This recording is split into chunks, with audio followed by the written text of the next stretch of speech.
Hello everyone, how are you all? Welcome to our channel. Today's topic is auxiliary verbs. So, what are auxiliary verbs? These verbs are also called helping verbs. They help the main verb in a sentence.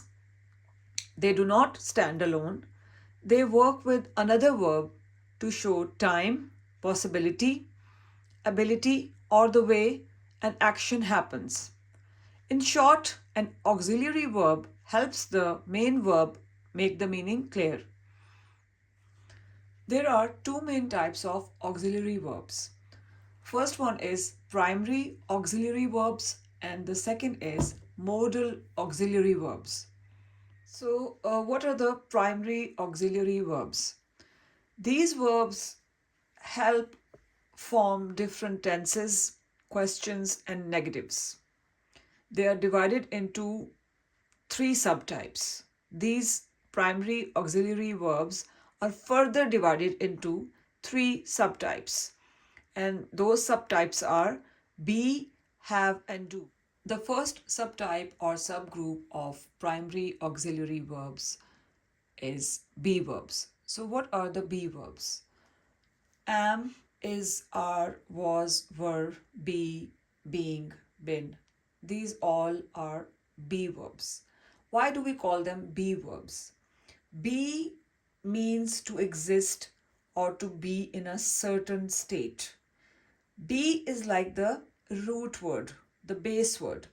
Its forms, all these forms, am, is, are, was, were, be, being, been, are just adjusted versions for grammar. We change be to all these different forms to match the subject and tense. In English, verbs change form depending on tense and subject. The first subtype or subgroup of primary auxiliary verbs is be verbs. How do you define be verbs? These verbs are used to show state of being, make continuous tenses, and make passive voice. First of all, we will discuss how these verbs are used to show state of being. When the be verbs are used to show state of being, they link the subject to a condition, characteristic, or identity. It shows who someone or something is or how someone feels. Now look at these sentences. I am happy. She is a teacher. They are friends. He was tired. We were excited. I want to be a doctor. She is being patient. I have been unwell. All these sentences have forms of be verbs, and those forms are am, is, are, was, were, be, being, been. And all these sentences are showing who someone or something is or how someone feels. For instance, this sentence, I am happy, it is showing how I feel. Or a sentence, or this sentence, she is a teacher, it is telling that who she is. She is a teacher. The be verbs are also used to make continuous tenses. They are used as helping verbs to show an ongoing action. And when they are used to make continuous tenses, the be verb comes with a main verb plus ing. For instance, look at these sentences. I am studying English. She is reading a book. They are playing football. He was sleeping. We were watching TV. I will be working tonight. She has been sleeping. All these sentences are using a form of be verb along with verb plus ing. In the first sentence, you can see I am studying English. Am is a form of be verb. Study is a verb and ing is added to the verb study and then it is studying. I am studying English. She is reading a book. So in all these sentences, the be verbs are used to make continuous tenses. They're showing an ongoing action and a form of be verb is coming with a verb plus ing. This is how the be verbs are used to show an ongoing action And this is how they are used to make continuous tenses. Next is how these verbs are used to make passive voice.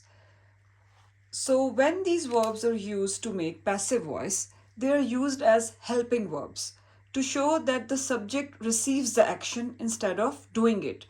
And passive voice is formed with a be verb plus a past participle. You will notice in these sentences an active voice is not used. Instead, a passive voice is used. And how all the forms of be verbs come with the past participle.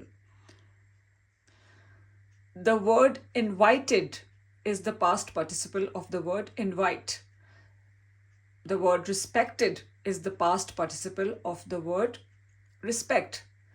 Paid is the past participle of the word pay. Opened is the past participle of the word open. Sold is the past participle of sell. Seen is the past participle of see. The word built is the past participle of the word build with the D, B-U-I-L-D. And the next word, sent, is the past participle of the word send, S-E-N-D. In all these sentences, you can see the subject receives the action. In active voice, the subject does the action, but in passive voice, the subject receives the action. So the subject, passive means the subject is acted upon, not doing the action itself.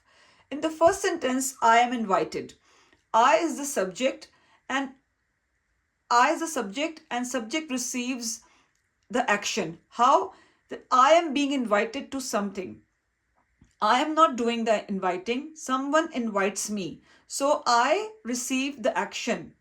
I am being invited to something. I am invited. In the second sentence, she is respected. She is the subject and the action that she is receiving is respect. She is not giving respect. Others respect her. So again, she is receiving the action. In the next sentence, they are paid weekly. The word they is the subject, and then the action that they are receiving is the payment. They are not paying someone, they are not paying, someone is paying them. And in the next sentence, the door was opened. The subject here is the door, and the action that it receives is opening. The door did not open itself, someone opened it. Then the books were sold. What is the subject here? The books. And what is the action that they are receiving? Selling. The books are not selling themselves, someone sold them. So this is how you can see the passive voice is used in all these sentences. Now in the next sentence, the report will be seen. What is the subject here? The report. And the action it receives is being seen. The report is not seeing anyone, someone will see it. Next sentence, the house is being built. What is the subject here? The house. And the action it receives is building. The house is not building itself, builders are constructing it. So the house is being built. And in the last sentence, the letter has been sent. What is the subject here? The letter. And it is receiving the action sending. The letter is not sending itself, someone sent it. So this is how these verbs are used to make passive voice. All these forms of be verbs, am, is, are, was, were, be, used with the past participle. This was all about the be verbs and how these verbs are used. Now we move to the next subtype or subgroup of primary auxiliary verbs, have verbs. Have verbs show that something is already completed, done, or finished. They always come with a past participle.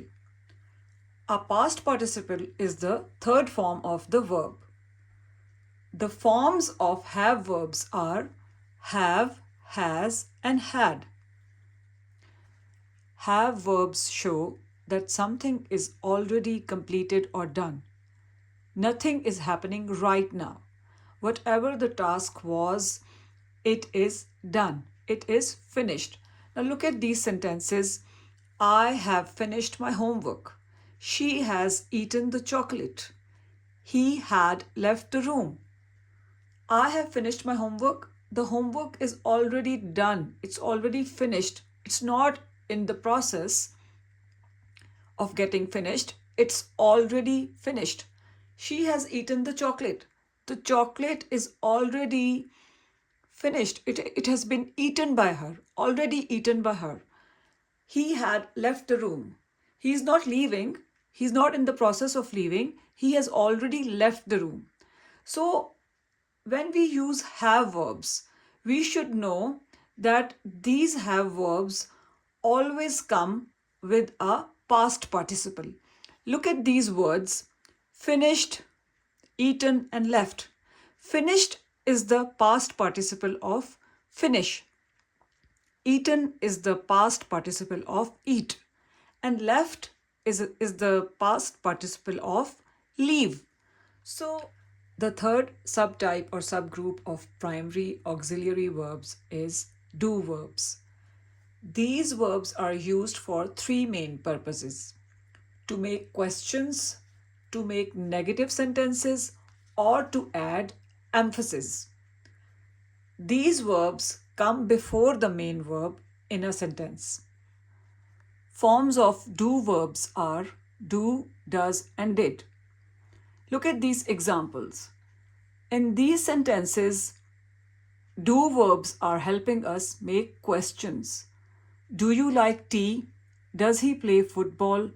Did they call you? And do verbs are coming before the main verbs. What are the main verbs in these sentences? Like, play, and call. The main verbs stay in their simple form. The do verbs carry the question. Now we will look at the examples of do verbs where these verbs help us say that something does not happen or did not happen. They help make negative sentences. So look at these examples. These all are negative sentences. I do not know. She does not like coffee. They did not come. In all these sentences, do verbs carry the negative meaning. Do not, does not, did not. And in all these sentences, the do verbs come before the main verb. What are the main verbs in these sentences? Know, like, and come. And as you can see, the main verbs in all these sentences stay in their simple form. Look at these examples of do verbs. Here, these verbs are adding emphasis for strong or clear meaning. Do verbs are used to show strong feeling and importance. Look at these examples. I do read a lot. She does understand the point. He did paint the wall. Now, in all these sentences, if someone would have said, I read a lot, she understands the point, he paints the wall, he painted the wall, it would have made sense. But to put emphasis, to put clear emphasis, you say, I do read a lot. She does understand the point. He did paint the wall. So in this way, you are adding emphasis for a strong meaning. And in all these sentences, the do verbs come before the main verbs. The main verbs are read, understand, paint.